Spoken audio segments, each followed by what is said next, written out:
नमस्कार, स्वागत है साहित्यिक झरोका चैनल पर। आज हम करेंगे विलियम वर्ड्सवर्थ की काव्य भाषा सिद्धांत। बहुत ही महत्वपूर्ण प्रश्न है। देखिए, विलियम वर्ड्सवर्थ की अगर बात करें तो इनकी गणना 19वीं शताब्दी के प्रमुख समीक्षकों में की जाती है। जन्म इनका हुआ 7 अप्रैल 1770 में। कहाँ पर हुआ? इंग्लैंड में। मृत्यु भी इनकी इंग्लैंड में हुई और कब हुई? 23 अप्रैल 1850 में। इन्होंने युग की परिस्थितियों को पहचान कर अपने कुछ सिद्धांत प्रस्तुत किए। इन्होंने स्पष्ट किया कि काव्य के द्वारा हमारे भावों को शक्ति मिलनी चाहिए और भावों को प्रभावित करने की शक्ति ही काव्य की विशेषता है। देखिए, ये जो परिस्थितियां हैं वो परिस्थितियों के बारे में अगर बात करें तो परिस्थितियां किसी भी समय काल को या किसी भी साहित्य को प्रभावित करती है। यहाँ पर जो परिस्थितियां थी विलियम वर्ड्सवर्थ से पहले की जो परिस्थितियां थी उनमें दांते के विचार महत्वपूर्ण है। दांते भी पाश्चात्य विचारक हैं। इनके क्या विचार थे कि भाषा तो केवल विचारों की अभिव्यक्ति का साधन मात्र है या माध्यम मात्र है। महत्वपूर्ण क्या है? विचार महत्वपूर्ण है। इन्होंने भाषा को महत्वपूर्ण नहीं माना। किसको महत्वपूर्ण माना? विचारों को महत्वपूर्ण माना। भाषा का उपयोग वैसे ही है जैसे कि सैनिक के लिए घोड़े का उपयोग होता है, यानी उसका इस्तेमाल करो और अपने तरीके से इस्तेमाल करो। जब वो इस्तेमाल से परे हो जाए तो उसका परित्याग कर दो। यहाँ पर दांते के विचारों से प्रभावित होकर 18वीं शताब्दी के जो कवि थे उन्होंने किस भाषा का प्रयोग शुरू कर दिया था? कृत्रिम भाषा का। और वो भाषा कैसी थी? आडंबरों से परिपूर्ण भाषा थी। लेकिन वर्ड्सवर्थ ने दांते की परंपरा का विरोध किया। इसीलिए उन्होंने काव्य भाषा सिद्धांत जगत के सामने वो लेकर आए, या इस सिद्धांत को उन्होंने महत्व दिया। देखिए, परिस्थितियों के बारे में अगर आप चाहो तो भूमिका के बाद ये लिख सकते हो कि वर्ड्सवर्थ से पहले जो परिस्थितियां थी उनसे वर्ड्सवर्थ के साहित्य या विचारों पर क्या प्रभाव पड़ा, और उसके बाद आप इनके जो काव्य भाषा सिद्धांत है उसके बारे में बता सकते हैं। नहीं तो एक पहरा बनाकर भी ये विचार आप इसमें शामिल कर सकते हैं। अब बात करते हैं कि काव्य भाषा सिद्धांत। देखिए, यहाँ पर काव्य में ग्रामीणों की दैनिक भाषा का प्रयोग होना चाहिए। ऐसा कौन मानते थे? वर्ड्सवर्थ ही ये मानते थे। ग्रामीण जीवन में मनुष्य के भाव सरल, निष्कपट और सच्चे होते हैं, यानी सरल होते हैं, कपट से रहित होते हैं और सच्चे होते हैं, तथा प्रकृति के निरंतर संपर्क से वो विकसित होते हैं। इसीलिए उनमें तादात्म्य सुगम होता है, यानी तालमेल बिठाना आसान हो जाता है। यहाँ पर उन्होंने माना है कि गद्य और पद्य की भाषा में तात्विक भेद नहीं होता, यानी दोनों ही भाषाएं समान होती है। तत्वों की दृष्टि से उनमें किसी प्रकार का भेद नहीं होता। उसके बाद वो मानते हैं कि प्राचीन कवियों का भावबोध जितना सरल था उनकी भाषा उतनी ही सहज थी। भाषा में कृत्रिमता और आडंबरवाद, यहाँ ध्यान दें, आडंबरवाद उस समय काल के कवियों की ही क्या है? देन है। यानी जो प्राचीन समय के कवि थे उनकी भाषा सरल थी, लेकिन धीरे धीरे भाषा में क्या आ गई? कृत्रिमता आ गई और आडंबर आ गया। ये जो दांते जैसे विचारक हैं उन्हीं की देन है। 18वीं शताब्दी में नव अभिजात्यवाद में भाषा के दो रूप प्रचलित हुए। कौन कौन से? एक तो उच्च भाषा, जो किसकी है? जिसे संस्कृत जनों की भाषा या सुसंस्कृत जनों की भाषा जिसको कहते थे। और दूसरी भाषा कौन सी है? निम्न भाषा, जो किसकी भाषा है? साधारण जनों की या सामान्य लोगों की भाषा है। धीरे धीरे समय के साथ उच्च भाषा कृत्रिम और दुर्बोध होती चली गई। इसीलिए भाषा के त्याग और ग्रामीण भाषा के प्रयोग पर वर्ड्सवर्थ ने बल दिया है।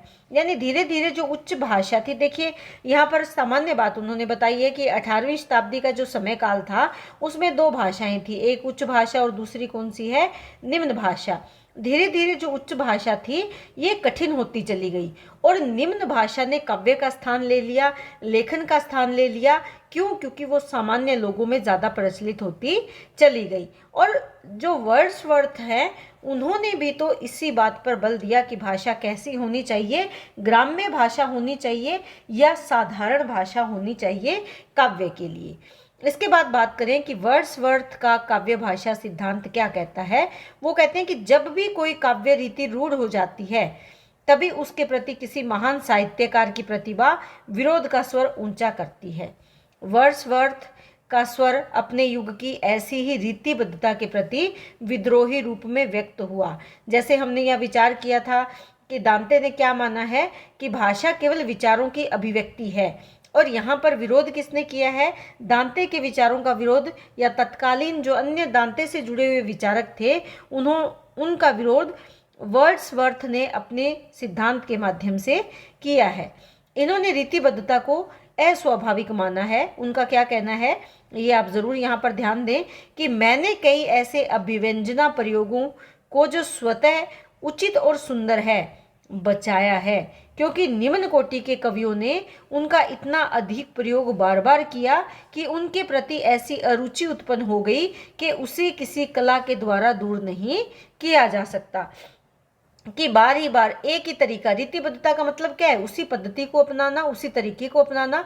ये कहते हैं कि कुछ कवि ऐसे हुए हैं जिन्होंने उसको बार बार अपनाया है, और इसके कारण क्या हो गया? उसके प्रति अरुचि उत्पन्न हो गई। तो यहाँ वो कहते हैं कि उसे किसी कला के द्वारा दूर नहीं किया जा सकता। जो मन में अरुचि का भाव है वो कला के द्वारा दूर नहीं हो सकता, बल्कि वो लेखन के तरीके या रीतिबद्धता का त्याग करके ही हो सकता है। उसके बाद देखें तो वर्ड्सवर्थ का ये भी मत था कि सभी देशों के प्राचीनतम कवियों ने वास्तविक घटनाओं के द्वारा उत्तेजित भावों के कारण कविताओं की रचना की है। यानी पहले जो कवि हुए हैं जिनकी काव्य उच्च कोटि का माना गया है, उन्होंने वास्तविक घटनाओं को देखा और उसको आधार बनाया। इन घटनाओं के कारण उनके भावों में क्या हुई? उत्तेजना आई, और उन्हीं उत्तेजित भावों को काव्य के रूप में उन्होंने अंकित कर दिया। दूसरा, उन्होंने क्या माना है कि प्राकृतिक रूप से तथा मनुष्य के रूप में लिखा है, यानी मानवता के भावों से। चूंकि उनके भाव सशक्त थे, इसीलिए उनकी भाषा निर्भीक और अलंकृत होती थी। किनके? जो प्राचीन कवि थे। बाद में निम्न कोटि के कवियों ने उस प्रभावपूर्ण भाषा का अनुकरण किया, यानी नकल की, यद्यपि उनमें उन भावों का उद्रेक नहीं था, यानी उनमें वो भाव उत्पन्न नहीं हो रहे थे, लेकिन उन्होंने उच्च कोटि के जो लेखक थे, जो कवि थे, उनकी नकल करी, अनुकरण किया और उन्हीं को लिखने का प्रयास किया। लेकिन वहाँ पर जो लेखन है वो तो उनके अनुसार हुआ, काव्य तो वैसा ही था, लेकिन वहाँ पर भाव पीछे रह गए, यानी भाव वहाँ शामिल नहीं हो पाए, भाव वहाँ उत्पन्न नहीं हो पाए। इनके जो काव्य गुण संबंधी विचार है वो क्या कहते हैं?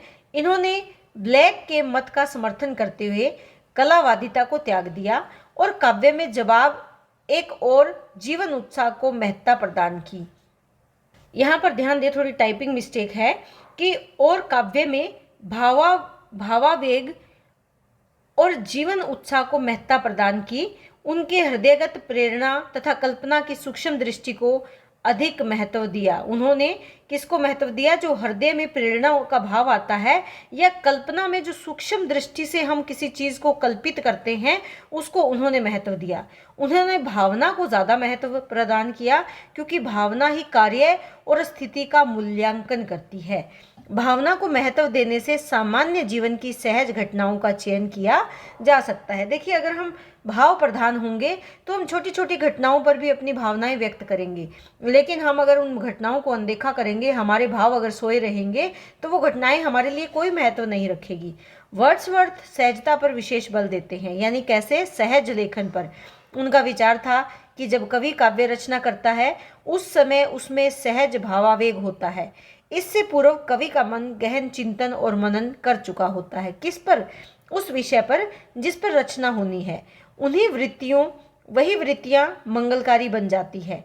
भावावेग के समय जो सौंदर्य गति कवि को प्राप्त हो जाती है, वह उन्हीं को काव्य में शामिल कर लेता है। यानी जब भावों का आवेग होता है, उस समय उसके जो भाव है वो कैसे हैं? सुंदर बन जाते हैं, यानी वो लिखने के लायक या काव्य के माध्यम से अभिव्यक्त करने के योग्य हो जाते हैं, और कवि उचित समय पाकर काव्य में वो शामिल कर लेता है। ये सब कवि के अपने कौशल क्षमता पर निर्भर करता है।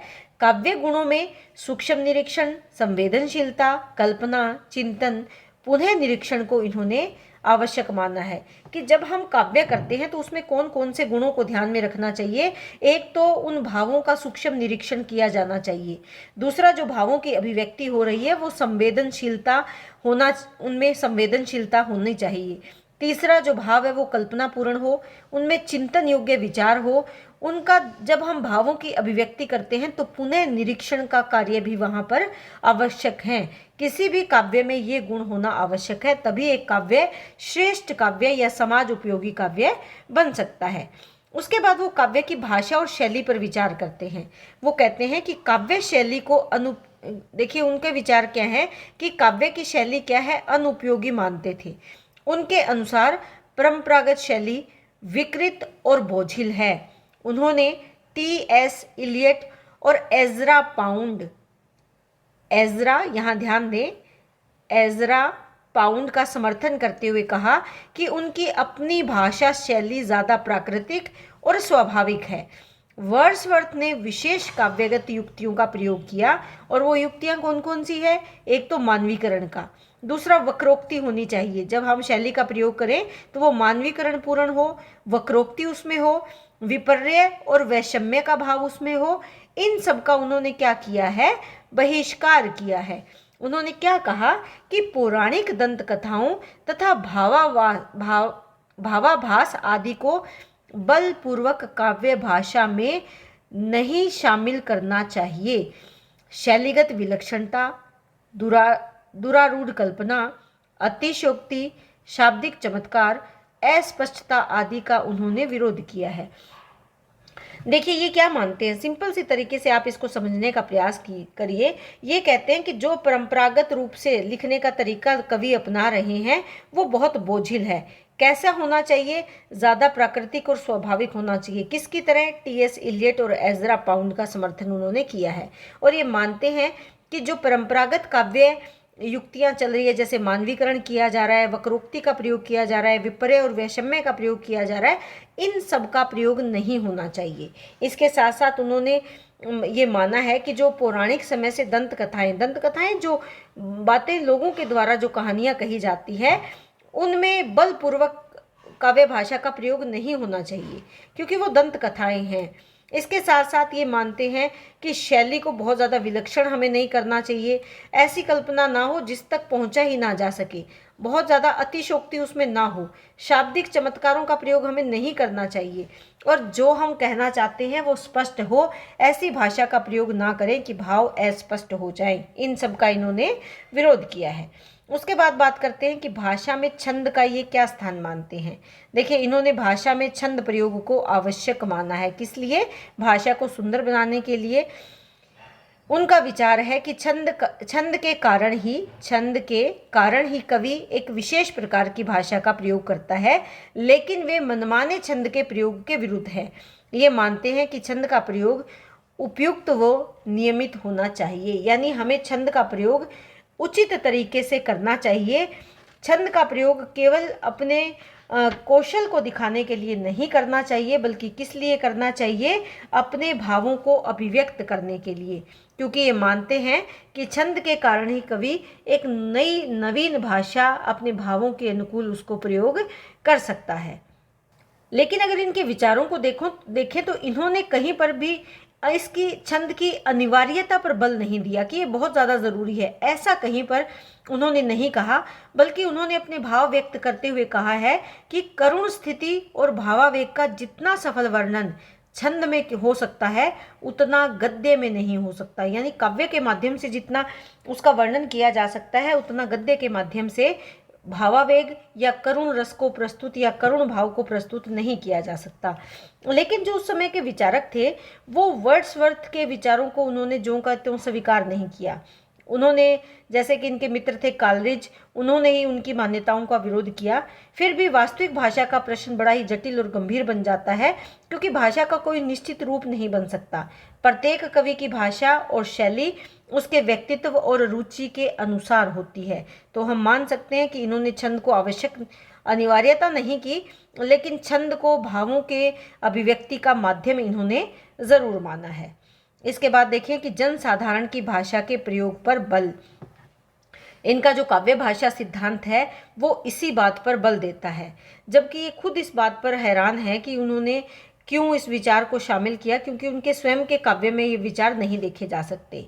वर्ड्सवर्थ ने अपनी मान्यताओं में जनसाधारण की भाषा प्रयोग पर बल दिया, परंतु जनसाधारण की भाषा है क्या, इसके बारे में उन्होंने कोई भी समुचित प्रकाश नहीं डाला है, क्योंकि वर्ड्सवर्थ ने इस बात को स्वयं महसूस किया कि काव्य भाषा के बारे में जैसे उनके विचार थे, उनकी काव्य रचनाओं से वो मेल नहीं खाते। परंतु ये निश्चित है कि वह चाहते थे कि भाषा सरल होनी चाहिए, सीधी होनी चाहिए और आडंबरहीन होनी चाहिए। जब वे भाषा में चुनाव की बात करते हैं कि हमें कैसी भाषा का चुनाव करना चाहिए, तो उनका यही तात्पर्य है कि ऐसी भाषा का प्रयोग करना चाहिए जिसका प्रयोग करते समय ग्राम्यता, तुच्छता तथा सामान्यता के दोष से हमें बचना चाहिए। उन्होंने इस बात पर बल दिया कि मनुष्य की सच्ची भाषा वो भाषा होती है जिसका प्रयोग वो भावावेग में करता है, यानी जब भावों का आवेग हो रहा है और उसे प्रकट करने के लिए जिस भाषा का वो प्रयोग करता है, वो उसकी सच्ची भाषा है। कवि जितना ऐसी भाषा तक पहुंचेगा, उसकी भाषा उतनी ही सच्ची और प्रभावशाली होगी। यानी कवि को कैसी भाषा का प्रयोग करना चाहिए? अपने भावों के अनुकूल, अपने विचारों के अनुकूल। यहाँ पर अपने ज्ञान को प्रकट नहीं करना है, अपने भावों को प्रकट करना है। किसके लिए हैं ये भाव? ये जनसाधारण के लिए हैं। तो जनसाधारण किन भावों को ज़्यादा अच्छा समझेगा? जो भाषा उनके ज़्यादा निकट होगी, उन्हीं भावों को समझना पढ़ना वो पसंद करेगा। तो काव्य में ऐसी भाषा का प्रयोग होना चाहिए जो जनसाधारण के ज़्यादा निकट हो। अब बात करते हैं कि वर्ड्सवर्थ की देन क्या है। देखिए, वर्ड्सवर्थ काव्य निर्माण की प्रक्रिया के आधार पर काव्य का विवेचन उन्होंने किया है कि कविता को कैसे लिखा जाए, काव्य का निर्माण कैसे हो, उसी आधार पर वो उसका विवेचन करते हैं। उन्होंने काव्य में भाव तत्वों को महत्व दिया है। यहाँ पर एक बात ध्यान में देने योग्य है, इन्होंने भाव को महत्व दिया है। देखिए, कला पक्ष और भाव पक्ष, तो वहाँ किसको महत्व दिया है? भाव को ज़्यादा महत्व दिया है। 18वीं शताब्दी की जो मूल कृत्रिम व आडंबर युक्त अलंकृत भाषा थी, उसका इन्होंने खंडन किया और सामान्य लोगों के भावों और भाषा को इन्होंने महत्व दिया है। काव्य गुण की अगर बात करें तो उन्होंने माना है कि काव्य सत्य पर आधारित होना चाहिए, अपने अनुभवों पर आधारित होना चाहिए, अपने भावों की अभिव्यक्ति का माध्यम होना चाहिए। सत्यम, शिवम और सुंदरम, इन्हीं विचारों को ध्यान में रखकर उन्होंने काव्य के गुणों का निर्धारण किया है कि काव्य का सबसे अच्छा गुण क्या है? सत्यम, शिवम, सुंदरम। इसी बात को उन्होंने विशेष महत्व दिया है। तो उम्मीद करती हूँ कि वर्ड्सवर्थ का काव्य भाषा सिद्धांत आपको बहुत अच्छे से समझ में आया होगा। यहाँ पर मुख्य जो बात है वो यही है कि वर्ड्सवर्थ ने ये माना है कि मूल जो भाव हैं उनकी अभिव्यक्ति के लिए ऐसी भाषा का प्रयोग होना चाहिए जो जनसाधारण के ज़्यादा नज़दीक है। ऐसी भाषा में ढोंग, आडंबर, दिखावा या अपनी विद्वता का प्रदर्शन नहीं करना चाहिए, बल्कि अपने भावों को लोगों के लिए अभिव्यक्त करने के लिए एक सरल सी भाषा का प्रयोग हमें करना चाहिए। तो उम्मीद करती हूँ प्रश्न आपको बहुत अच्छे से समझ में आया होगा। बहुत बहुत धन्यवाद। इसी तरह चैनल से जुड़े रहें, लाइक करें, शेयर करें, सब्सक्राइब करें।